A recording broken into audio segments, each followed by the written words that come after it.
இந்து மத பூஜையில் சில இலைகளுக்கு மட்டும் அதீத சக்தி இருக்கிறது. அந்த சக்தி வாய்ந்த இலைகளை பயன்படுத்தினால் தெய்வீக அருள் மற்றும் செழிப்பு போன்றவை உங்கள் வீட்டில் நிறையும். அந்த 5 இலைகள் என்ன? அவை எவ்வளவு முக்கியமானது? வாங்க தெரிஞ்சிக்கலாம். துளசி.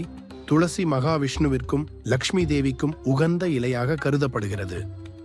துளசியை தண்ணீரில் போடும்போது அந்த தண்ணீர் கங்கை நீருக்கு சமமான புனிதத்தை பெறுகிறது.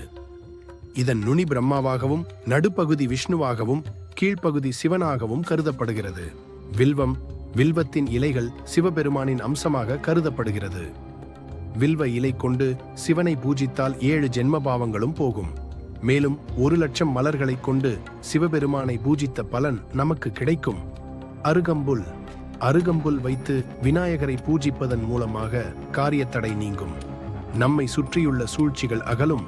மேலும் தொழிலில் முன்னேற்றமும் அறிவும் ஞானமும் கிடைக்கும். வெற்றிலை. வெற்றிலை சுப நிகழ்ச்சிகளுக்கு பயன்படுத்தக்கூடிய மங்களகரமான இலையாகும். இதன் நுனியில் மகாலட்சுமியும் மத்தியில் சரஸ்வதியும் காம்பில் மூதேவியும் இருப்பதாக கருதப்படுகிறது.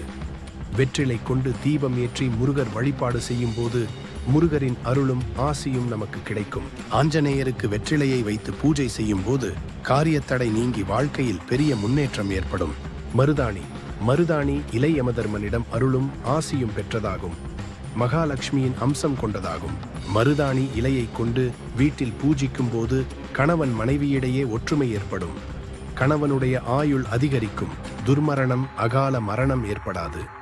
மகாலட்சுமியின் அருளும் ஆசியும் கிடைக்கும் என்று நம்பப்படுகிறது.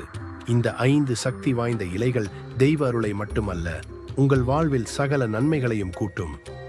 இதில் எந்த இலை உங்க வீட்டு பூஜையில பயன்படுத்துவீங்கன்னு கமெண்ட்ல சொல்லுங்க.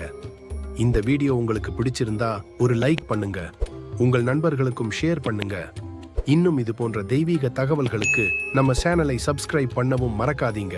வாழ்க வளமுடன்.